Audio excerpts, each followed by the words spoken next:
자, 오늘의 말씀은 누가복음 4장 14절에서 21절까지입니다. 누가복음 4장 14절로 21절까지. 자, 성경을 찾아놓고 우리 화면을 보면서 함께 봉독하겠습니다. 누가복음 4장 14절로 21절까지. 자, 저희 줄 알고 14절부터 한 절씩 저와 여러분이 교독하시겠습니다. 예수께서 성령의 권능으로 갈릴리에 돌아가시니 그 소문이 사방에 퍼졌고 친히 그 여러 해당에서 가르치시는 사람에게 칭송을 받으시더라. 예수께서 그 자라나신 곳 나사렛의 일사 안식일에 자기 규례대로 회당에 들어가사 성경을 읽으려고 서심해 선지자 이사의 글을 드리거늘 책을 펴서 그렇게 기록된 데를 찾으시니 주의 성령이 내게 임하셨으니 이는 가난한 자에게 복음을 전하게 하시려고 내게 기름을 부으시고 나를 보내사 보르된 자에게 자유를 눈먼 자에게 다시 보게 함을 전파하며 눌린 자를 자유케 하고 주의 은혜의 해를 전파하게 하려 하심이라 하였더라. 책을 덮어 그 맡은 자에게 주시고 앉으시니 회당에 있는 자들이 다 주목하여 보더라. 이에 예수께서 그에게 말씀하시되 이 글이 오늘날 너희 귀에 응하였느니라 하시니. 아멘.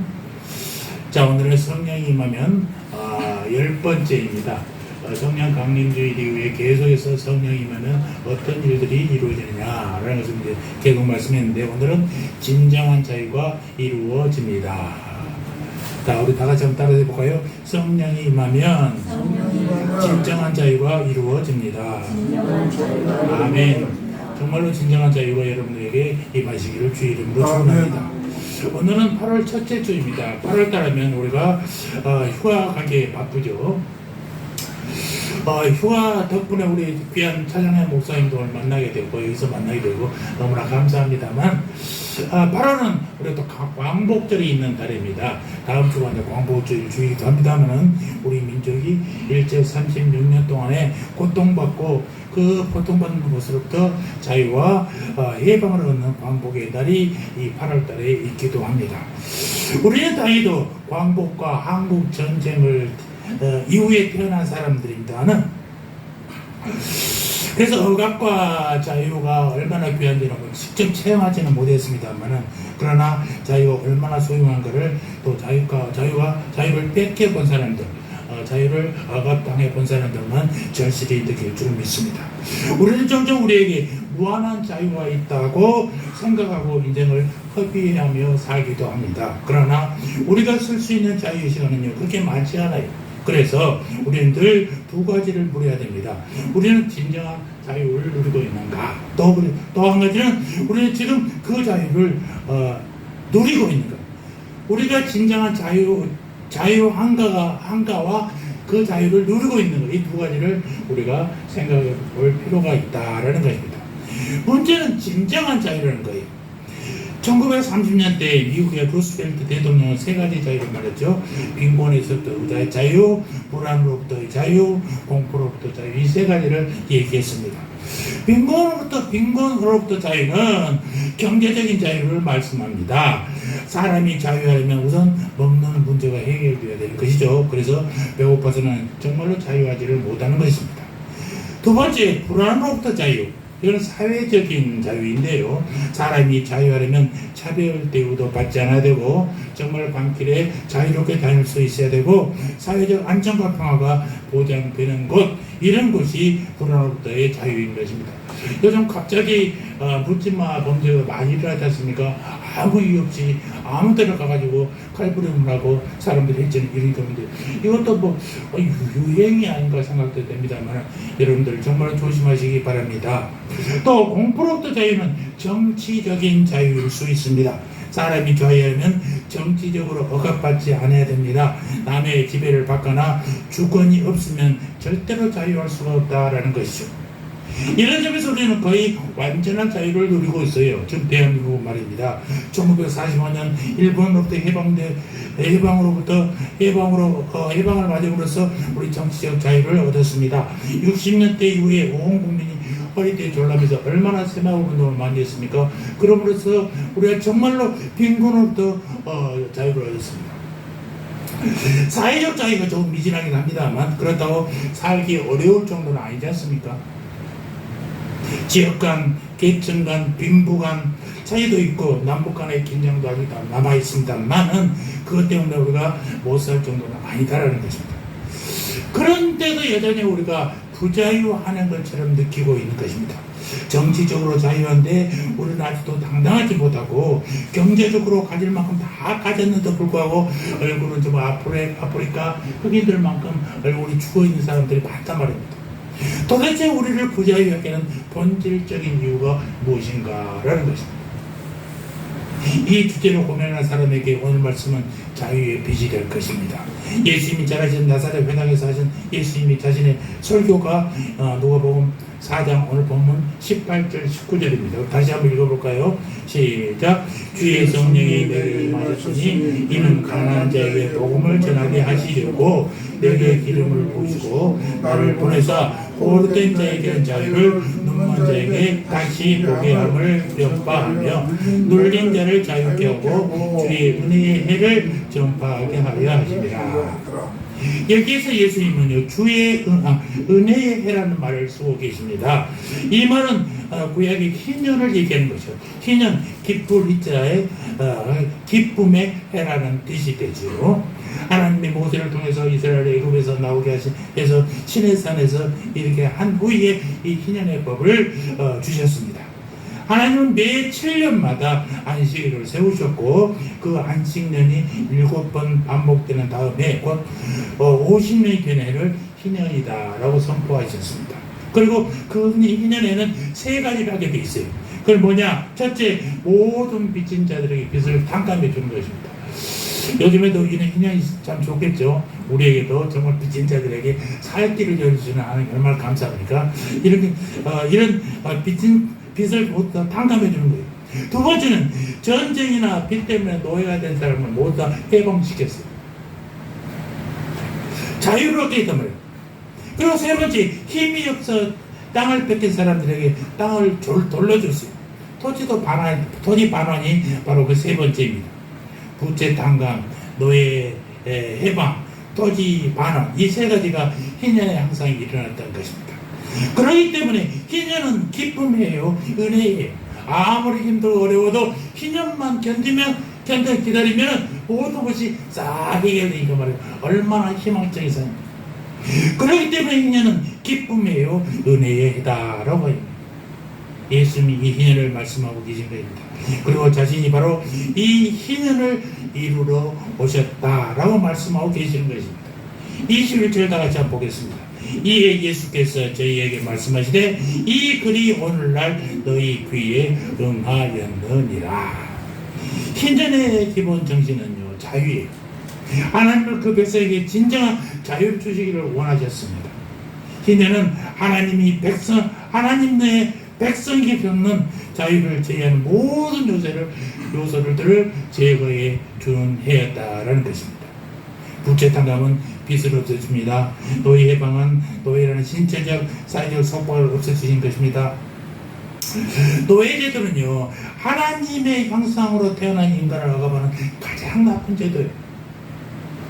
하나님의 형상, 누구나 모두가 하나님의 자녀인데 누구는 힘을 가진 자는 그들을 부리고 힘이 없는 자는 당하고 사는 그래서 하나님의 논리를 맞지 않습니다. 그래서 소위의 독점을 없애고 모두가 함께 사는 나라를 만들고자, 이게 하나님의 나라 아니겠습니까? 그게 하나님의 뜻이었어요. 그리고 그것을 예수님을 통해서 이루셨던 것입니다. 그렇다면 예수님은 어떻게 희년을 이루셨을까? 예수님은 어떻게 하나님이 원하셨던 그 완전한 자유를 이루셨을까? 그 열쇠가 바로 18절의 첫 구절입니다. 다 같이 한번 다시 볼까요? 주의 성령이 내게 임하셨으니. 예수님이 선포하신 희년의 메시지 앞에 먼저 나온 말이 뭐예요? 주의 성령이 내게 임하셨으니. 예수님이 주신 진정한 자유의 능력은 성령님에서 온 것이다 라는 사실입니다. 그런데 희년은 하나님의 뜻이고 아름다운 법이긴 합니다만 이루어지기는 정말로 어려운 법이지요. 왜냐하면 희년을 이루려면요, 사람들이 포기해야 할 것들이 너무나 많기 때문에 그렇습니다. 자기 속에 있는 욕심을 버려야 됩니다. 이미 가지고 있는 기득권 다 포기해야 됩니다. 정치적, 사회적으로 누리던 것들 다 놓아야 됩니다. 사람 속에 있는 권력의 의지, 노예 근성, 부질없는 탐욕, 소유욕 모두 포기해야 하는데 그것이 쉽지 않다라는 것입니다. 그렇기 때문에 이제는 하나님의 강력한 소원에도 불구하고 이스라엘 역사 속에서 한 번도 실현된 적이 없었다는 사실입니다. 제도가 희년을 실현시킨 것이 아니라 사람이 희년이 실현시키기 때문에 어렵다는 것입니다. 제도대로도만 된다면 얼마나 쉽겠어요. 그런데 제도는 제도인데 그것을 사람이 만들어야 되는, 그게 어렵다는 것입니다. 우리나라도 법이 없어서 안 되는 게 아니라 법이 있어도 사람이 그 법을 교묘하게 틀어서 자기 유익한 대로 사용하지 않습니까? 그래서 문제가 있는 거예요. 그런데 유일하게 한 번 딱 희년이 실현된 적이 있었는데 그것은 예수님을 통해서였다는 사실입니다. 예수님의 삶을 통해서 희년이 이루어졌고 예수님의 말씀을 통해서 희년이 선포되었고 예수님의 십자가를 통해서 희년이 완성되었습니다. 그러면 어떻게 그렇게 되었을까?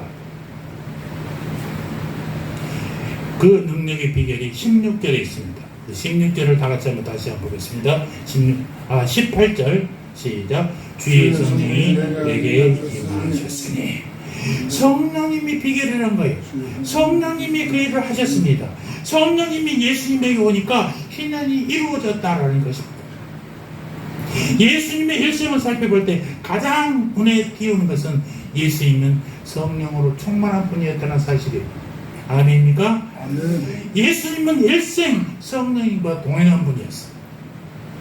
예수님과 성령님과의 관계는 그가 성령으로 잉태된 것으로부터 시작되는 것입니다. 마태복음 1장 18절, 여러분들 잘 알고 계신 성경 구절이죠. 그 모친 마리아가 요셉과 정혼하고 동거하기 전에 성령으로 잉태된 것이 나타났더니, 성령으로 잉태됐다는 것입니다. 예수님은요, 우리가 출발부터가 전혀 다른 사람입니다. 그런 성령으로 잉태되었고 성령으로 시작된 분이에요. 예수님 또한 성령으로 자라나셨습니다. 누가복음 1장 80절에 이렇게 기록되어 있습니다. 아기가 자라며 성령이 강하여지며 이스라엘에 나타난 날까지 빈들에 있으리라. 여기서 아기는 누구예요? 예수님을 얘기하는 것이죠. 예수님이 태어나고 자라는 과정을 한마디로 이렇게 요약할 수 있습니다. 심령이 강하여지매. 심령이 강하여졌다는 말은 무슨 말이냐? 성령 안에서 계속 자라났다라는 말씀입니다. 예수님 시대나 요즘 시대나 유대인들은 탁월한 교육 제도를 가지고 있지요. 가정, 율법, 그들의 교육의 중심입니다. 특별히 유대인들은 그 어머니 교육이 대단히 중요시합니다. 그래서 유대인 여자가 어디서 예를 낳더라도 유대인 국적을 가지고 있습니다. 우리는 미국 가서 나면은 미국 시민권을 얻을 수 있잖아요. 거기서는 항상 유대인들은 유대인 여자가 얘를 어디서 낳든지 유대인 국적을 갖고 있습니다. 가질 수 있습니다. 왜? 그 어머니로부터 계속해서 가정에서 계속해서 율법을 교육하니까 말입니다. 그래서 가정 교육이 대단히 중요합니다.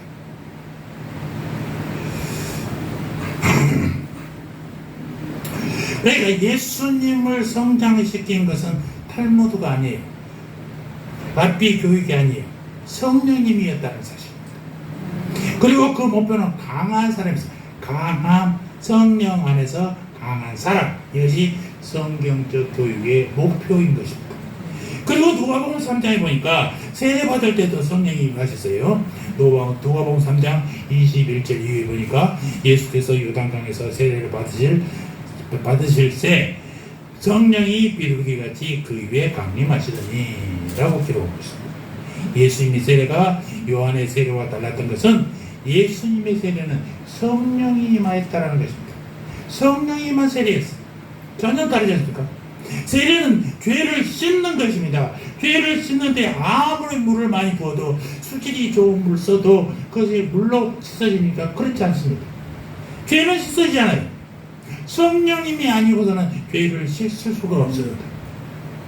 가끔 침례가 좋으냐, 세례가 좋으냐라고 합니다만은 물로 씻어서 죄를 없앤다면 얼마든지 씻을 수 있습니다.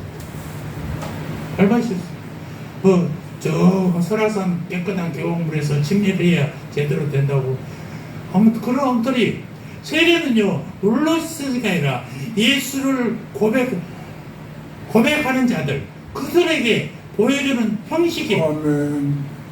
그래서 너희들이 예수 믿고 죄를 씻은 것을 증명하는 것이 세례이지 세례로 깨끗해진 게 아니에요. 여러분 착각하시면 안 됩니다. 아무리 깨끗한 물로 아무리 많은 물로 물 깊이 들어가 있다고 해서 그것이 그 물로 죄를 씻을 수 없어요. 성령이 아니고는 절대로 씻을 수 없습니다. 예수님의 성령님을 의지하신 감동적인 장면 중 하나는 시험받는 장면이에요. 예수님도 인간이었기 때문에 세상에서 시험받고 유혹도 받는 것이죠. 그러나 그때마다 이길 수 있었던 것은 성령의 능력이 그에게 임하였기 때문인 것입니다. 누가복음 4장에 그 말씀을 기록하고 있어요. 예수께서 성령의 충만함을 입어 요단강에서 돌아오사 광야에서 40일 동안 성령에게 이끌리시며 마귀에게 시험을 받으시더라. 예수님은 마귀의 시험보다 더 강한 성령의 능력을 의지했던 분이십니다. 우리 힘으로 마귀 사단을 이길 수 없어요. 어떤 유명한 목사님이 마귀의 IQ가 1500이래요. 왜 1500인지 아십니까? 인간의 150이면 천재라고 그러잖아요. 천재보다 10배는 많다는 겁니다. 우리의 능력으로는 안 된다는 거예요.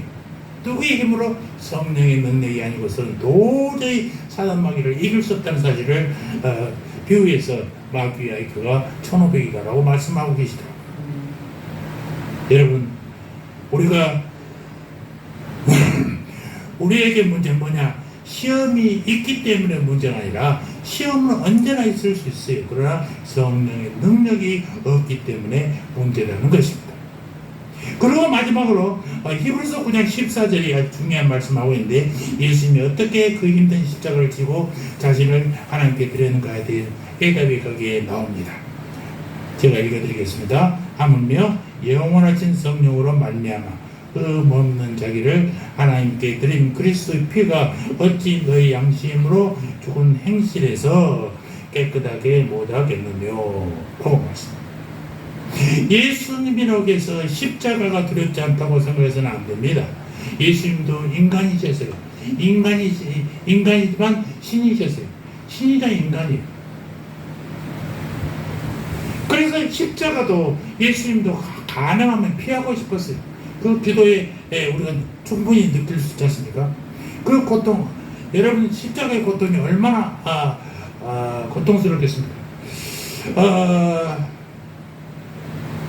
스파르타쿠스의 그 영화를 보면 로마에서 노예들이 반란을 일으킨 사건입니다. 그 내중에는 이제 엄청난 로마의 군인들한테 다 잡히지만은 그 잡힌 모든 그 반란군들이 성 밖으로 전부 다 전봇대만큼 다닥다닥 붙어서 십자가에 묶여놓습니다. 못 박지도 않습니다. 못 박으면 피라도 흘릴 수 있지만 이거 완전히 줄로 묶어놓습니다. 그럼 어떻게 돼요? 떼약볕에서 바짝 마를 때까지 죽습니다. 이게 십자가의 형이에요. 창으로 찌르고 못으로 박으면 빨리 죽을 수도 있지만 그렇지 않습니다. 얼마나 힘들고 그 마지막 장면, 그 영화 장면이 찍었어요. 그걸 보면서 예수님의 십자가야 옷으로 받고 창으로 찌르고 그랬으니 그렇지만 바짝 마를 때까지 시간이 얼마 갈지도 모르는 것입니다. 정말로 잔인한 형틀이 이 십자가예요. 그런 십자가를 지고 골고다에 올 수 있었던 능력은 성령님에서 왔다는 것입니다. 하물며 영원하신 성령으로 말미암아 흠없는 자기를 하나님께 드린 그리스도의 피가. 예수님의 일생은 성령을 의지하는 일생이었어요. 제자들이 없이도 살고 심지어 먹을 것이 없어도 살았지만은 성령님 없이 예수님은 존재할 수가 없었습니다. 저와 여러분도 성령님의 도움 없이는 한시도 살 수 없다고 고백하는 우리들 다 되시기를 주의 이름으로 축원합니다. 성령의 도움을 받지 않고서는 무엇보다도 진정한 자유를 누릴 수 없다는 것을 절실히 인정해야 될 것입니다. 그러면 어떤 자유냐를 게 중요하죠. 18절을 순서대로 보겠습니다. 첫째는 주의 성령이 내게 임하셨으니 이는 가난한 자에게 복음을 전하게 하시려고. 예수님이 말씀하신 첫 번째 희년은 가난한 자에게 복음을 전하는 것이었어요. 이것을 구약의 희년과 비교하면 가난한 사람의 빚을 탕감해주는 부채 탕감하는 것과 같은 것이죠. 예수님 시대의 사람들은 매우 가난했어요. 그들이 가난했던 이유는 물론 잦은 가뭄과 물 부족으로 늘 이렇게 농사가 잘 안 됐을 뿐만 아니라 로마와 헤롯의 과도한 세금 때문에도 엄청나게 뜯어갔거든요. 또 하나의 이유가 있다면 빚 때문이래요. 빚은 가난해서 먹고 살기 어려울 때 호구지책으로 빌리는 돈이잖아요. 빚이 얼마나 무서운지 카드 빚을 보면 알 수 있지 않습니까? 계속해서 늘어납니다.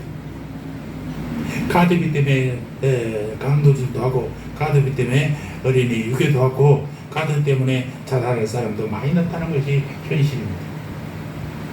쉽게 빚을 지니까, 어떻게 대책도 없이 무조건 빚을 지니까 이런 현상들이 나타나는 거죠.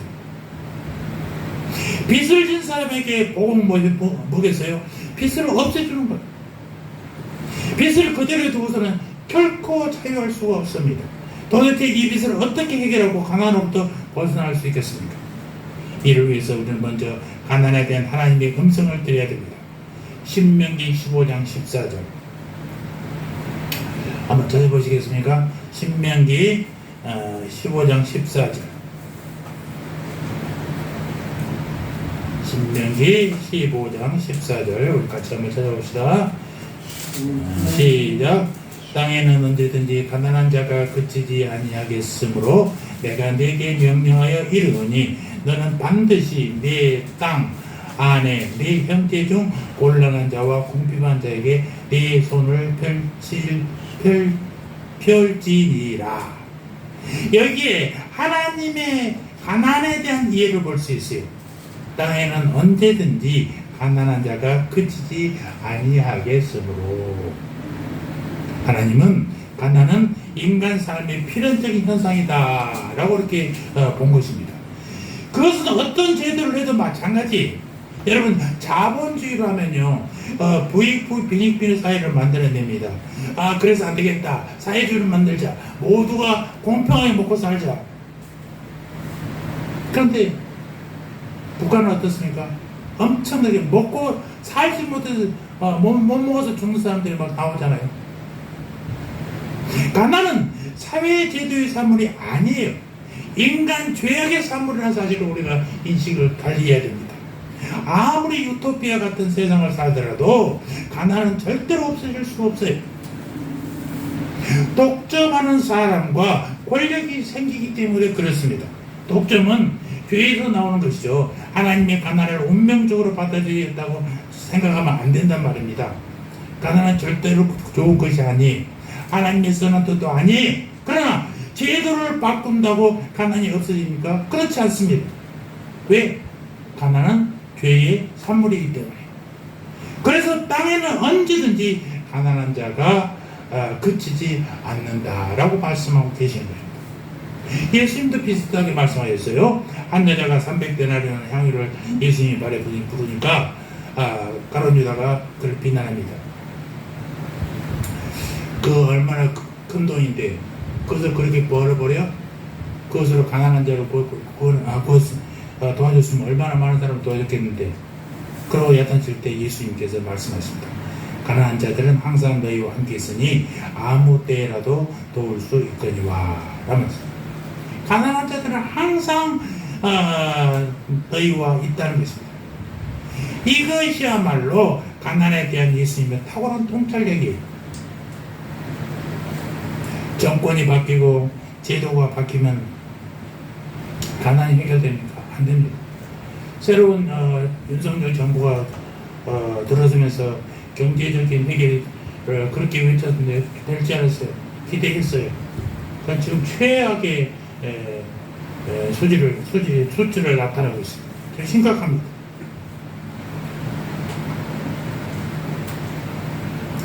300데나리온이나 나한테는 큰 향유를 팔면 얼마나 많은 사람을 도울 수 있겠어요. 그렇다고 그것으로 모든 가난이 해결됩니까? 해결될 수 없어요. 그렇다면 해법은 무엇이냐?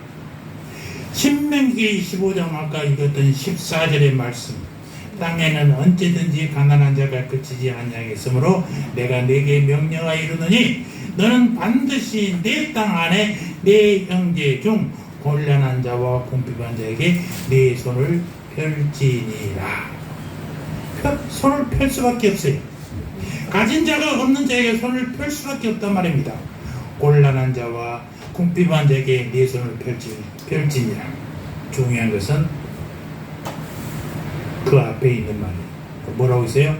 내가 네게 명령하여 이르노니. 하나님의 명령입니다. 손을 펴라 명령합니다. 왜 명령합니까?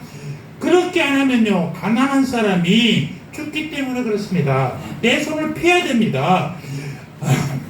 내가 먼저 펴지 않으면 다른 사람들이 펴지 않습니다. 말을 듣지 않아요. 옷값을 깨뜨린 여인을 비난하는 것이 능사가 아니라 자기 것을 깨뜨려 가난한 자에게 주는 것이 중요하단 말씀입니다. 자기 것을 내놓지 않고 부자들만 비방합니다. 그렇게 해서는 이 땅의 가난 문제는 결코 해결되지 않습니다. 저희들이 12월 달에 구세군 자선낭비를 통해서 모금운동 되어 왔습니다. 지금은 이제 우리 나눔과 기쁨 자체 모금 활동합니다만은 번지락에 옷 입고 넥타이 메고 지나간 사람들은 1,000원짜리 하나 넣는 거 잘 못 봤습니다. 처음에 구세군 냄비를 딱 걸쳐놓고 우리도 처음 경험하니까 혹시나 누가 올까 잠시 우리 송파에서는 잠실 사거리가 제일 사람들이 많이 다니는데 거기는 구세군이 딱 자리를 잡고 있으니까 우리가 갈 수가 없습니다. 중요한 데는 구세군들이 다 잡고 있어요. 잠실 지하철 문이 4개, 출입구가 4개 있는데 거기 4군데 다 있는데 한 군데 한 100만 원씩 나옵니다. 한 달에. 하루에 엄청 나오죠. 그런데 우리는 이제 그걸 할 수 없으니까 신천, 지금 세내 영인들을 갔습니다. 보통 자선냄비가 하루에 평균 한 30만 원 정도 모여진답니다. 그 정도는 될 거라고 기대하고 갔었죠. 근데 딱 차려놨더니요, 어떤 할머니가 록색 가방을 메고 무거운 걸 끄끄거리고 오시더라고요. 근데 지나갈 줄 알았는데 딱 오셔가지고 5만원짜리를 딱 놓고 가는 거예요. 깜짝 놀랐어요. 한참 돌아봤어요. 어디 꼭 남루한 차림의 할머니인데 그분이 5만원 딱 놓고 하는데 야 이렇게 하면 엄청나게 모아지겠다 생각했지. 근데 밤에 술 먹고 지나가 신천역이면 거기 고목, 시장 고목 유명합니다. 젊은이들도 많이 하고. 근데 도대체 그런 사람이 없어요. 시장 지나가는 어머니들이 아이들 데리고 지나가면서 아이들 교육을 위해서 넣고 하는 그런 장면들을 못 봤습니다. 우리가 번듯하게 옷 입고 지나갈 사람들은요, 아예 접근도 안 해요.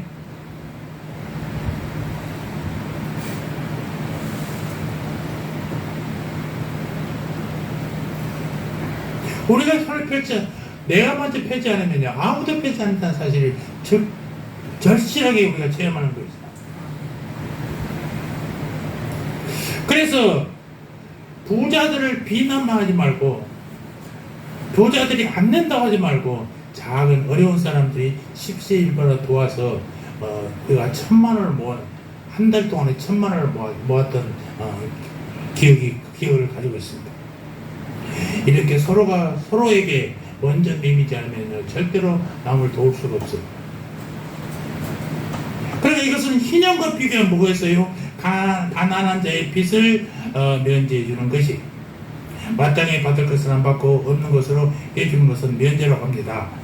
받을 것은 다 받지 않고 깎아주는 것을 탕감이라고 해요. 면제와 탕감은 가난한 사람들에게 가장 좋은 방법이에요. 이게 하나님의 방법 아니겠습니까? 면제와 탕감은 국가와 국가 간에도 통하고 개인과 개인 간에도 통하는 것이 이것입니다. 몇 년 전 세계의 기아대책본부에서 발표한 거 보니까요, 세계 한 8억 명 정도가 저녁을 굶고 잠잔답니다. 저녁을 먹지 못하고 자는 사람들이 8억이라 돼요. 이 대부분들이 여성들이고 여자들입니다. 우리의 세계가 얼마나 돈이 많습니까? 우리나라도 지금도 학생들이 굶고 있는 사람이 있어요. 지금 세대에도. 지금 세대에 굶사에 누가 있냐고 하지만요, 많아요. 근데 아이들한테 그 학교를 안 가니까 더 힘듭니다. 학교에서는 그 급식으로 대체해서 할 수 있는데, 이게 밖에 학교를 안 가니까 더 굶는 아이들이 많아요. 그래서 저희들이 이제 쪽지를 줬거든요. 음식점하고 계약을 해가지고 쪽지를 이걸 가지고 가서 창피하니까 애들이 또 부끄러워서 안 먹으려고 그래요. 그래서 어떻게 그들에게 도움을 줄까 늘 고민합니다. 여러 가지 방법들을 써보고 있지만은 쉽지는 않아요. 지금 같은 세상에 밥을 굶는다? 말이 안 됩니다. 음식 쓰레기는 얼마나 많은 쓰레기가 나가는지 모릅니다. 학교에서 남는 음식들 다 저희들이 바르다가 어려운 사람들 도와주기도 했습니다. 뷔페에서 남는 음식들 다 받아다가 또 이렇게 나눠주기도 했었어요. 이게 보통이 아니거든요. 매일 해야 돼요. 이거 목사님들이 한두 명 갖고는 될 수가 없습니다. 우리 나눔 손바지부에도 36명의 목사님 사모들이 활동했었는데, 지금은 이제 코로나지라고 많이 떨어지고 12명밖에 안 남았습니다. 12교회가 남아있는데, 그럼에도 이제 그런 일을 하기가 너무나 힘들어요. 그래서 그것을 다 음식 쓰레기로 버리는 게 아니라 다른 사람들이 그대로 빨리 그 시간에 맞춰서 가야 되기 때문에 힘들다는 것이죠.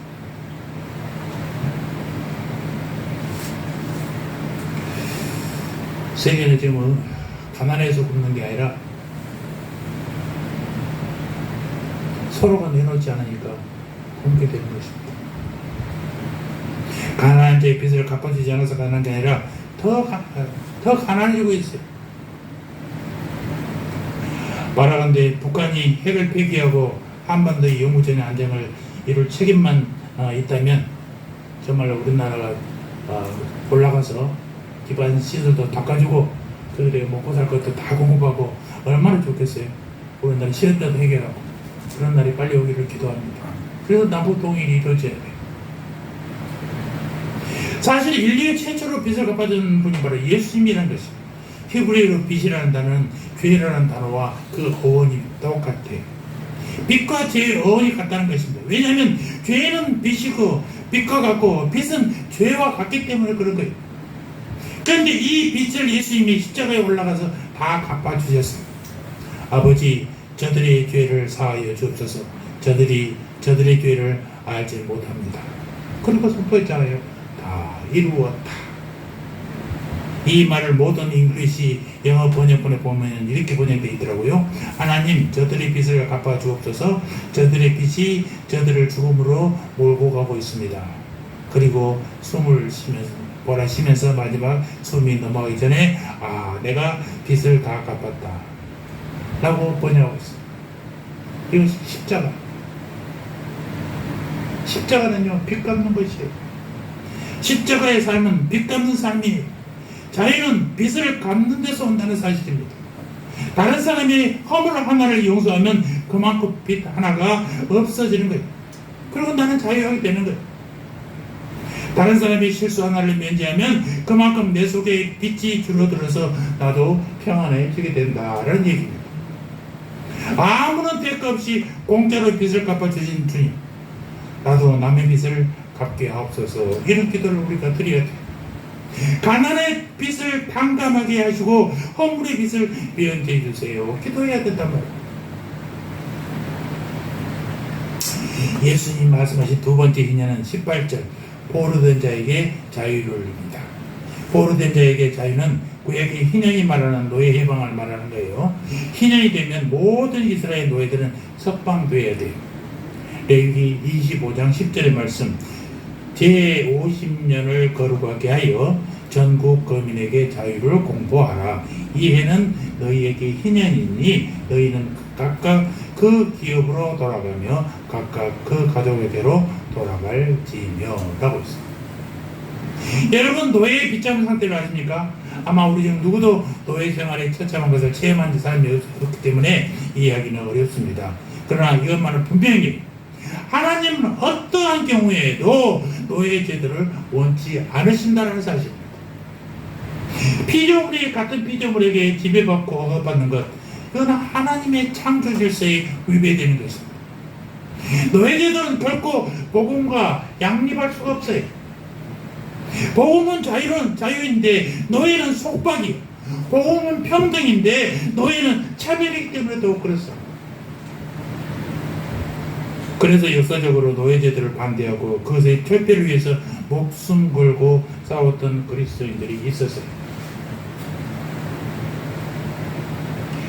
미국의 노예제도가 없어진 것은 1860년대 아브라함 링컨 때였지만 그보다 훨씬 한 100년 전부터 노예제도를 강력하게 송토했던 세력들이 있었어요.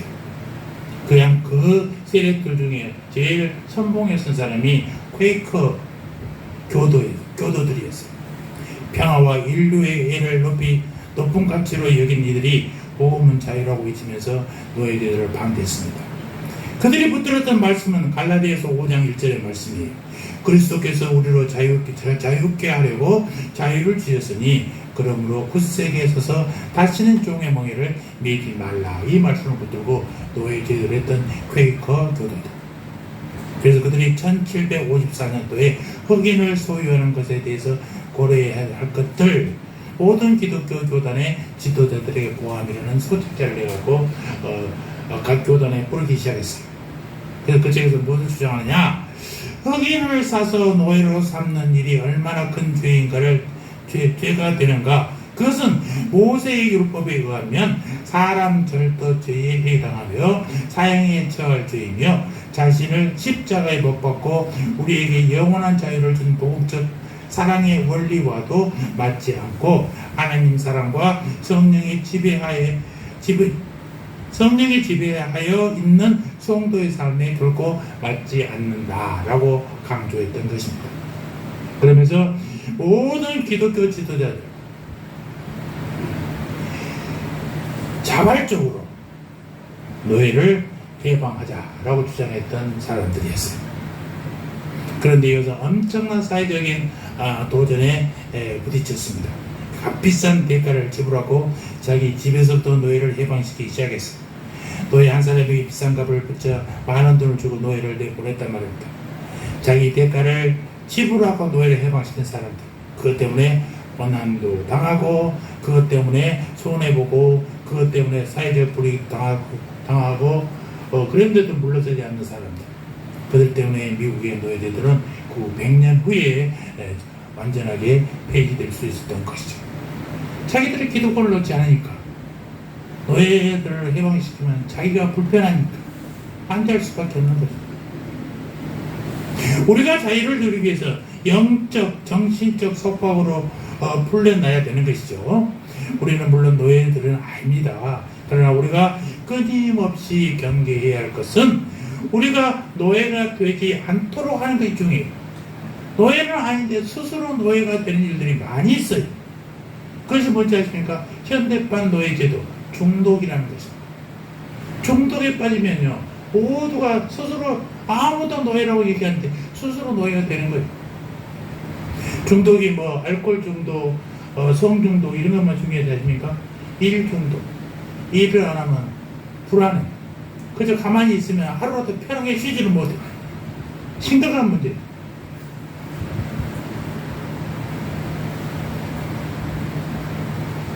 중독이라는 말의 라틴어 어원은 어떤 일에 양보하는 것, 굴복하는 것을 의미합니다. 어떤 일에 붙잡혀 감금되거나 노예가 되는 것을 우리가 중독이라고 그런다니까. 노예 제도는 없는데 우리 스스로 노예가 되는 거예요. 여러분, 그 중독에서 해방되시기를 바랍니다. 모든 중독에는 공통점이 있어요. 뭐냐? 중독은 중독자를 완전히 통제해요. 중독은 언제나 괴로움을 동반해. 그러나 중독자는 중독된 것으로부터 스스로 빠져나올 수 없어요. 그게 무서운 것입니다. 예수님의 해방자예요. 요한복음 8장 31절에 이하에 뭐라 합니까? 그러므로 예수께서 자기를 믿는 유대인들에게 이르시되 내가 내 말에 거하면 참 내 제자가 되고 진리를 알지니 진리가 너희를 자유케 하리라 라고 말씀합니다. 중독을 이기는 능력이 있어요. 그것이 바로 오늘 말씀 18절 주의 성령이 내게 임하셨으니. 성령은 중독으로부터 우리를 자유케 하는 신령한 능력이라는 사실입니다. 고린도후서 3장 17절도 주의 영이 있는 곳에 자유함이 있느니라 라고 말씀하고 계세요. 여러분, 어떤 중독도 어떤 속박도 구속하지 못하도록 성령님이 저와 여러분을 지켜주시기를 주의 이름으로 축원합니다. 마지막 희년은 눌린 자를 자유케 하는 희년이다 라는 것입니다. 구약의 희년으로 이것을 비교하면 땅의 문제이죠. 왜냐하면 사람들이 눌려 사는 가장 중요한 이유가 소유의 문제이기 때문에 그렇습니다. 서울의 경우에 한 6%의 재벌들이 서울 땅의 60%를 차지하고 있답니다. 6%. 어제도 아침에도 오면서 사모하고 저기 빈 땅 100평만 있으면 되겠습니다. 서울의 땅 100평만 있어도 부자 아니겠어요? 시골에는요 쓰라게도 안 쓰는 땅이 많은데 서울은 쓰고자 해도 쓸 땅이 없습니다. 남아있지가 않아요. 희년은 이 소유와 물력으로부터 자유를 선포하는 거예요. 그래서 레위기 25장에 토지를 영영히 팔지 말 것은 토지는 다 내 것이니라. 너희는 나그네여 오구하는 자로서 나와 함께 있느니라. 내 것에 나는 누구예요? 하나님입니다. 이게 다 하나님 겁니다. 여러분이 등기에서 여러분이 이름 돼 있더라도 누구 거예요? 하나님의 거라니까요. 그럼 내 것으로 주장하시면 그건 문제가 있습니다. 성경이 말하는 땅의 법칙은 뭐지? 몇 개, 세 가지가 있는데 첫째는 땅은 하나님의 것이라는 사실. 그래서 사람이 팔지 못한다. 하나님 것을 너희들이 팔지 못한다는 거예요. 그리고 7년에 한 번쯤 반드시 땅을 쉬게 해야 된다라는 얘기입니다. 그래서 유대인 가운데 두 사람이 어느 날 땅의 소유권 문제로 막 심하게 다투고 있었답니다. 랍비가 지나가다가 그들을 봤어요. 야, 너희들 뭐 때문에 그렇게 싸우고 있느냐라고 얘기하니까 이게 내 땅인데 서로 내 땅을 주장하고 있잖아요. 그 땅이 안 납니다 얘기하고 있어요. 그러니까 랍비가 갑자기 이상한 행동을 하는 것입니다. 갑자기 앞에 딱 엎드리더니 귀를 땅에다 딱 대는 거예요. 그럼 한참 있더니 일어나면서 지금 내가 땅에 귀를 대고 누구랑 대화를 했는지 아냐. 하나님하고 통화했는데 땅은 하나님 것이라더라. 너희 것이 아니라더라. 라고 결판을 내렸다. 우리는 땅의 주인이 아니라 그저 땅에서 거하다가 가는 나그네입니다. 아멘? 내 것도 아닙니다만 내 것도 아닙니다. 내 것이 아니기 때문에 정의가 이루어지지만 내 것도 아니기 때문에 자유롭습니다. 모든 것은 하나님의 것이요 하나님의 뜻대로 사용될 것입니다. 어떤 원수마귀도 하나님이 주신 자유를 빼앗을 수가 없다는 것입니다. 어떤 사람도 하나님이 정하신 뜻을 바꾸지 못하는 거예요. 땅은 하나님의 주인이고 하나님의 가장 최선으로 사용하신단 말입니다. 여러분, 이 자유를 얻으시기 바랍니다. 물질로부터의 자유를 얻으시기 바랍니다. 모든 것은 하나님의 것입니다. 가난한 자와 빚을 다 나누어 가지시기 바랍니다. 성경적 정신적, 영적 속박사 앞에서도 언제나 자유를 얻으시기를 바랍니다. 우리를 물욕으로부터 소유로부터 자유하게 하셔야 되는 것입니다. 그리스도께서 우리를 자유케 하시려고 십자가에 죽으셨으니 다시는 종의 멍에를 매지 말라라고 말씀하셨지 않습니까? 저와 여러분은 이미 자유로운 백성입니다. 세상의 권력과 물질과 습관이 우리를 부자유의 늪으로 빠지게 하지 않도록 성령님을 의지하시기 바랍니다. 주의 성령이 내가 임하셨으니 주의 영이 있는 곳에 자유가 있다는 사실을 명심하시기 바랍니다. 주의 영이 있는 곳에 평안이 있습니다. 땅을 보지 말고 하늘을 바라보십시오. 하늘은 경계도 없습니다. 끝도 없습니다. 성령님이 주시는 자유를 마음껏 누리는 우리 새하늘 가족들 다 되시기를 주의 이름으로 축원합니다. 할렐루야. 아버지 하나님 감사합니다. 오늘 또 말씀으로 우리를 위로하시오니 참으로 감사합니다. 세상을 이기기 위해서 성령이 임해야 될 줄 믿습니다. 구약에서 희년을 통해 자유를 주셨듯이 예수님을 통해 성령을 부어주셨으니 주님 주신 자유를 누리게 하여 주시옵소서. 물질로부터 자유케 하옵소서. 영적 속박으로부터 자유케 하여 주시옵소서. 종의 멍에에서 자유케 하여 주시옵소서. 주님의 영이 있는 곳에 자유함이 있음을 믿게 하여 주시옵소서. 성령님 주시는 자유를 누리는 성도의 삶이 되게 하옵소서. 감사합니다. 예수님 이름으로 기도합니다. 아멘.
이제는 우리 구주 예수 그리스도의 은혜와 하나님 우리 아버지의 사랑과 성령 하나님의 교통하심이 성령님 임하여 자유함을 얻기를 간절히 바라는 고개 숙인 주님의 백성들 머리 위에 저들의 가정과 자녀와 삶의 터전 위에 이제부터 영원토록 영원 무궁토록 함께 있을지어다. 아멘. 아멘.